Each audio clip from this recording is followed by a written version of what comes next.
నమస్తే అండి, welcome to VTV Telugu news. Telangana రాష్ట్రం జూబ్లీ హిల్స్ ఉప ఎన్నిక ప్రస్తుతం హాట్ టాపిక్గా మారింది. ఈ నియోజకవర్గానికి సినీ నటి జయసుధ బీజేపీ తరఫున పోటీ చేస్తున్నట్లు సమాచారం అందుతోంది. ఈ మేరకు ఇప్పటికే బీజేపీ తెలంగాణ రాష్ట్ర బీజేపీ అధ్యక్షుడిగా కొత్తగా బాధ్యతలు చేపట్టిన రామచంద్రరావు జయసుధతో కలిసి చర్చించినట్లు మనకు సమాచారం అందుతుంది.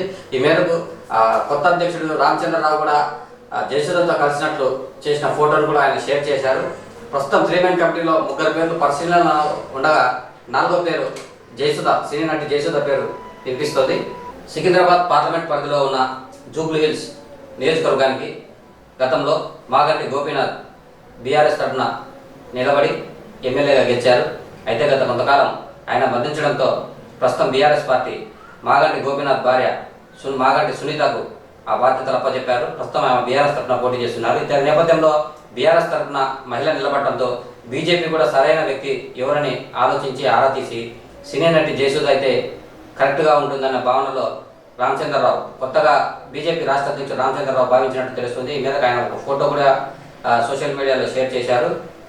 అయితే ఇందుకు సంబంధించి సికింద్రాబాద్ పార్లమెంట్ పరిధిలో ఉన్న జూబ్లీ హిల్స్ నియోజకవర్గ ఉప ఎన్నిక ప్రస్తుతం మంత్రి కిషన్ రెడ్డి కూడా సవాల్గా మారింది.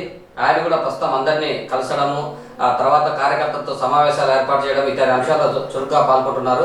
గత అసెంబ్లీ ఎన్నికల్లో ఈ సెగ్మెంట్ 1,83,000 ఓట్లు పోలు కాగా బీజేపీ అభ్యర్థి లంకా దీపక్ రెడ్డికి కేవలం 25,866 ఓట్లకే పరిమితమయ్యారు. ప్రస్తుతం ఈ స్థానం నుంచి బీజేపీ తరఫున పోటీ చేసేందుకు పలువురు నేతలు ఆసక్తి చూపిస్తున్నారు. గత ఎన్నికల్లో పోటీ చేసిన దీపక్ రెడ్డితో పాటు కీర్తిరెడ్డి, వీరభనేని పద్మ, అట్లూరి రామకృష్ణ తదితరులు ఇప్పటి వరకు వినిపించాయి. తాజాగా సినీ నటి జయసుధ పేరు తెరపైకి వచ్చింది. 3 రోజుల క్రితం బీజేపీ స్టేట్ ప్రెసిడెంట్ రామచంద్రరావు ఆమెను మర్యాదపూర్వకంగా కలిశారు. ఈ క్రమంలో పార్టీ బలోపేతం, ప్రజాసేవ దిశగా కార్యాచరణతో ఆమెతో చర్చించినట్లు రామచంద్రరావు సోషల్ మీడియాలో పోస్ట్ చేశారు. ఇప్పటికే బీఆర్ఎస్ తమ అభ్యర్థిగా దివంగత ఎమ్మెల్యే మాగంటి గోపీనాథ్ సతీమణి సునీత పేరును ప్రకటించింది. ఈ క్రమంలో బీజేపీ నుంచి కూడా మహిళా అభ్యర్థులు బరిలో దింపితే ఎలా ఉంటుందనే అంశంపై పార్టీలో చర్చ జరుగుతోంది. ఇక సినీ నటి జయసుధ విషయానికి వస్తే గతంలో 2009 నుంచి 2014లో ఆమె సికింద్రాబాద్ నియోజకవర్గం నుంచి ఎమ్మెల్యేగా గెలిచారు. తదనంతరం ఆమె 2016 నుంచి 2019లో తెలుగుదేశం పార్టీ వైపు వచ్చారు.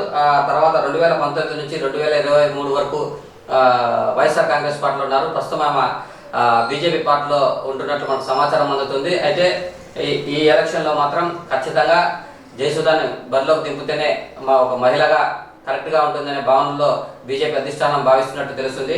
ఈమెకు సినీ నటి జయసుధ వయసు 64 సంవత్సరాలు. ఆమె పూర్తి పేరు ప్రథమంగా సినీ రంగం ప్రవేశించక ముందు సునీత నిడదవోలు అయితే సినీ రంగం ప్రవేశించిన తర్వాత ఆమె సహజ నటి జయసుధగా పేరు మార్చబడడం జరిగింది. ఈమె భర్త నితిన్ కపూర్, ఈమెకు 2 సంతానం ఉన్నారు. అయితే ప్రస్తుతం సికింద్రాబాద్ పార్లమెంట్ పరిధిలోని జూబ్లీ హిల్స్ ఉప ఎన్నికకు జయసుధ అయితే కరెక్ట్గా ఉంటుందనే భావనలోనే బీజేపీ రాష్ట్ర అధ్యక్షుడు రామచంద్రరావు భావిస్తున్నట్లు సమాచారం అందుతుంది. ప్రస్తుతం జయసుధ తెరపైకి రావడంతో తెలంగాణ రాజకీయాల్లో తీవ్ర చర్చానీయాంశంగా మారింది. Thank you.